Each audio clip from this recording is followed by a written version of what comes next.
Hey everybody, this is Caesar with Small Engine Velocity coming at you with another Brother Ruckus video, long awaited, and I know that you guys have been contacting me like crazy trying to wait until the next one comes up. Well, here it is. So we're just gonna go ahead and run the intro and then cut straight to the chase.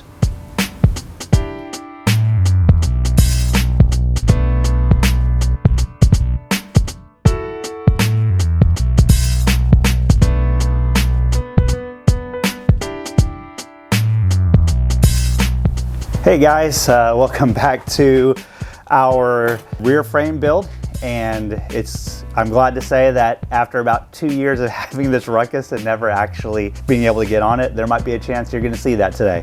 So as far as what we've done with to keep you up to date with everything that we've done here, so we put everything together just to make sure that we get this running at least just to see how everything fits together. Then what we'll do is we'll break it all back down again. I'll add a couple more tabs for necessary things, and then after that we'll go to powder coat and we'll just continue to move on from there. But since the last time I saw you guys, I hadn't come up with a couple of things because I was waiting on a bender and all that stuff. So if you look back here, just starting off with some of the things I finished since the last time that we did it, was this rear here. I actually finally finished this one with custom bent 1-inch tubing for this one specifically. I changed some of the angles just a little bit for better clearances, and it just looked aesthetically better. And also here, if you come around to the other side, this side here is now one single piece that has 3 mounting points, which makes it a lot sturdier. I mean, compared to the other one was a good design, but this one here even takes it to the next level, especially for rigidity. So now this one here is custom made for this mount here that will take a Z125 shock. I finally welded up this cross member here, got everything, all the angles correct. What I did first was I tack welded it and actually sat on it just to make sure I got the angles correct. Now everything's welded in place, pretty much permanent. As far as the seat, this is just temporarily on here. I'm trying to figure out how you'll be able to keep this original seat with my rear frame. It just makes it easier. You don't have to purchase more things. So I'm just trying to figure out the easiest way. Really, the only thing I did was just change some of the positioning of things here, and it just doesn't move very well, but I could figure out how to get that to work better. Also, this rear mount here, this is what's gonna hold it on.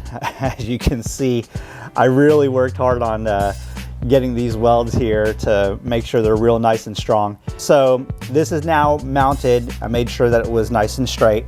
And the only difference that when I make my next revision of this is, instead of welding these tabs here, right here, what I'm gonna do is I'm actually going to bend it so it'll keep a little bit more strength there. I might even add a little gusset just to make sure that there's no lateral movement with this. Otherwise, you have this tab, you have a middle tab here, and this tab. I'm going to also put in between here a couple of spacers just to make sure that this middle tab doesn't flex or anything like that. Just, you know, to make sure. Now, other than that, you know, the rest of this is pretty much just putting back all the old parts and trying to get it up and running. So it looks like we got a lot of the wiring. It's not the most beautiful wiring in the world, but it's hanging over, and we connected the battery. And we zip tied everything that we could just to help hold it in place. You know, the carb, fuel line. We don't have the plastics on the motor, but we're not intending on riding anywhere further than down the street. And then he's got the fuel pump set up with the gas. So we also used a gap cover from us that we build, and it fills in that gap. That's the problem. The thing that I had issues with was this giant hole right here, but that fills up that hole. Maybe we'll build a different one that's wider that can cover more of this or something like that. And then you can mount things on the bottom like fuel pumps and stuff. But anyways, that's beside the point. We also refinished the brakes over here. The lever, the piston was stuck.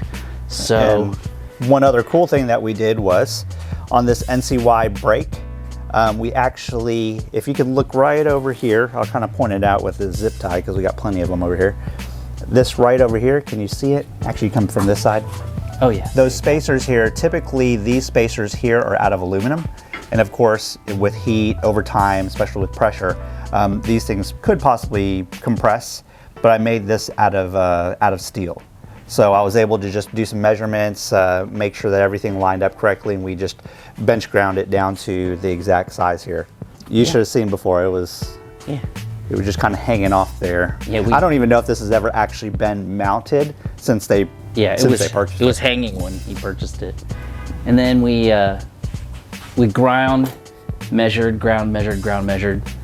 And then, of course, he slapped on his exhaust without the hanger, of course, but like I said, we're not intending to ride. So we're gonna go ahead and see if we can give it a test start. So here's our key. Our special key. There's our key. Did you hear the... Yeah, I heard it click. Solenoid clicked. All right. And then we're using the very first beta of the, the start button, the one I use as a template to build. All right, we got everything here. We did have it turn over once just to see. Now let's see if we can get it started. There you go. Oh, wow. It actually runs. It sounds like it's leaking.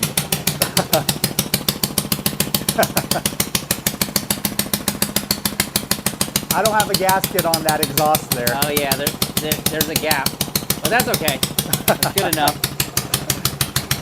Rev it a little bit. There we go. All right. Ooh, that thing's loud. Let's go ahead. Are you up for it? Are you up for taking it off the rack? Yeah, let's try. Rolling it down the street. I cleared the way behind it, so see if we can go down the street. All right. So we'll see you guys in a second. Give us a second.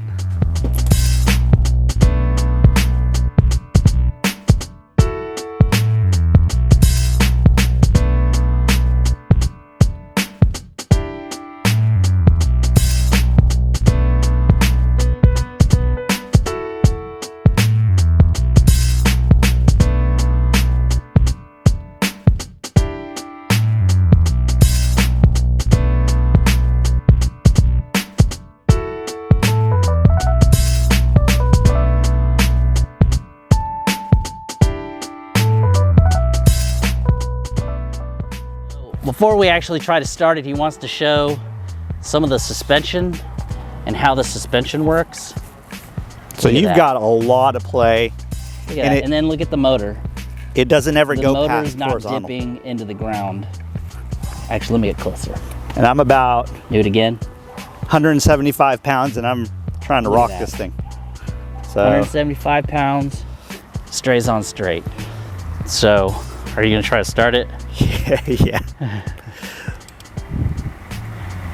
So turn the key by twisting the wires together.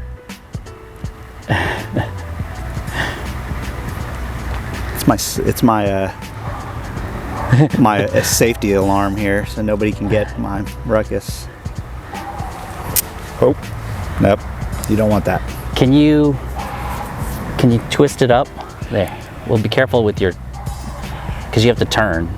So you. Oh yeah. Let's do this.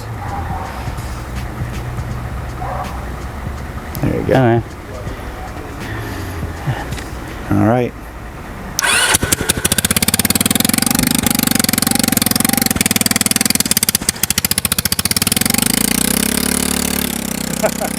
It's actually moving.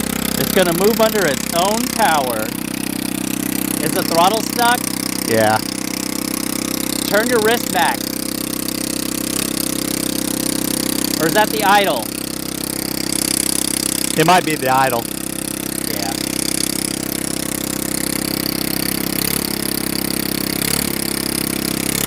It's going back. Okay. It's just idling.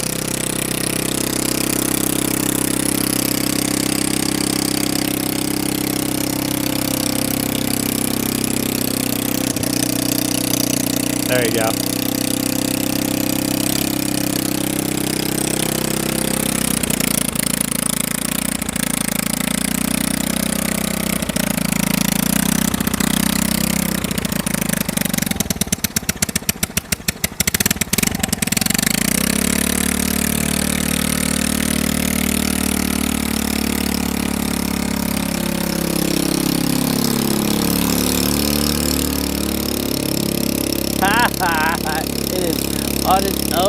power running down the street.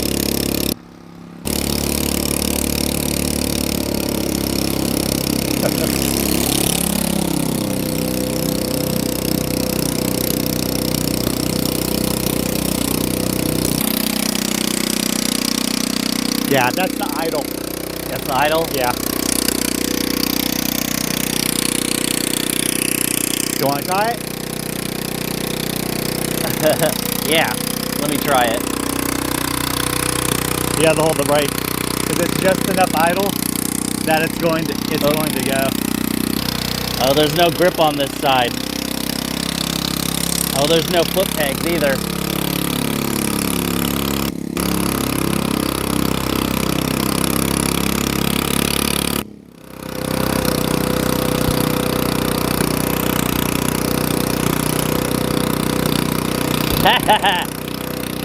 Smooth. It's smooth.